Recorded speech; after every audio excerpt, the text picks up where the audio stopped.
Hi, this is Catherine Binger from the Weavers Guild of Minnesota, and I'm going to demonstrate how to twist fringe. And I'm going to show you 3 different ways. To start with, I've got a scarf here today, and to start I want to get all the ends trimmed even, and so I'm going to straighten this out. I use a comb to straighten out the fringe, so that's nice and even. And then I'm going to use a rotary cutter, but you're certainly, scissors work too. And I'm going to have fairly long fringe. I'm going to cut this it's about 9 inches maybe right now, straight across. Let's straighten this out a little.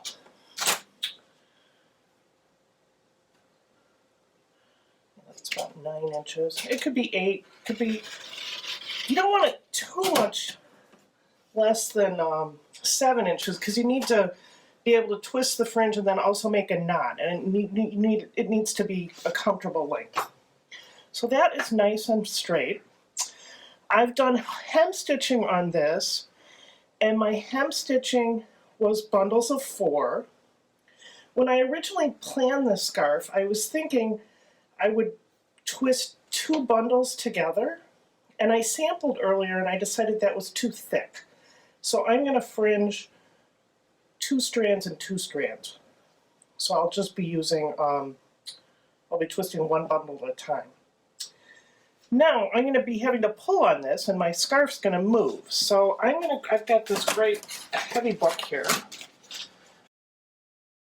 The book is here to weight it down so I can pull against it. Another trick you can do, and I learned this from Kayla Exworthy, another teacher here at the Guild, is you can pin this to a pillow, and then you can have the pillow in your lap. So then I watch TV and twist fringe. But today I'm going to do it at a table standing up. The first way I'm going to show you is the low-tech way, and I'm just going to use my fingers. So these are the 2 I'm going to twist together. I've got 2 strands here and 2 strands here, and I'm going to count as I twist. I'm going to go 1, 2, 3, 4, 5, 6. Can you see it's kinking back on itself, and that's what I'm looking for. That was 6. I'm going to do 7. I want a nice tight fringe. So that's 7. Now I'm going to go over here. I'm holding on to this one that I've already twisted, and then grab the other one, and I'm going to do the same thing. 1, 2, 3, 4, 5, 6, 7. So now I'm going to push them together, and I tend to run my finger up and down, just kind of even out those twists. And then I'm going to tie an overhand knot.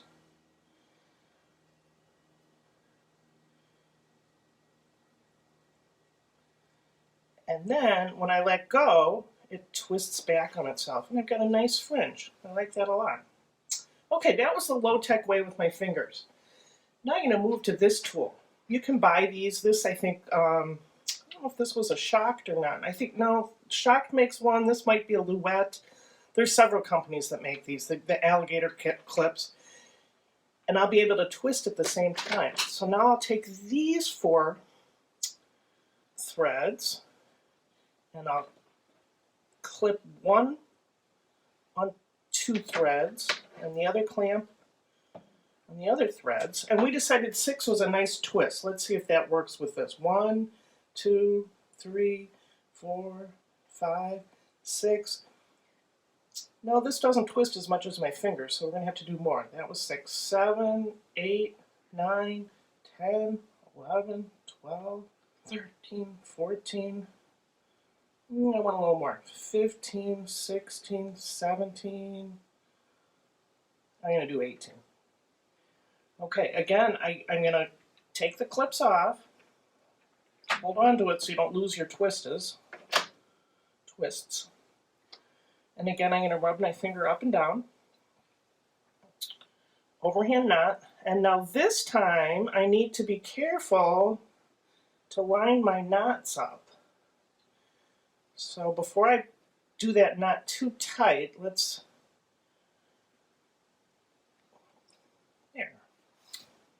Those are nice and even. Okay, I have an even better way. This is what I usually use. This is at the time I learned how to weave, they were selling these at Walgreens and, hair, any place that had hair stuff. And this was to twist hair. I think you can still find them online. It's battery operated. It's the same kind of concept. I'm going to take the next 4 threads here, and I'm going to hook that on there, hook that on, hook that on there, and there's a button. The button, if I push it forward, it twists individually. Again, I should have been counting. I'd say I'm counting seconds. That was maybe 3 seconds. 4, 5, 6, 7. 7's pretty good on this one.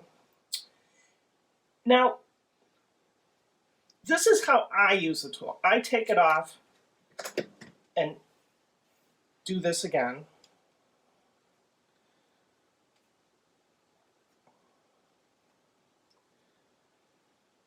Again, trying to line it up with my other. Oops. There you go. But this tool also, if I pull down on it, it twists the whole thing. So I could have done that. I like to let it spin on itself, back on itself. There you have it. 3 ways to do fringes on a scarf. Or it could have been on a rug.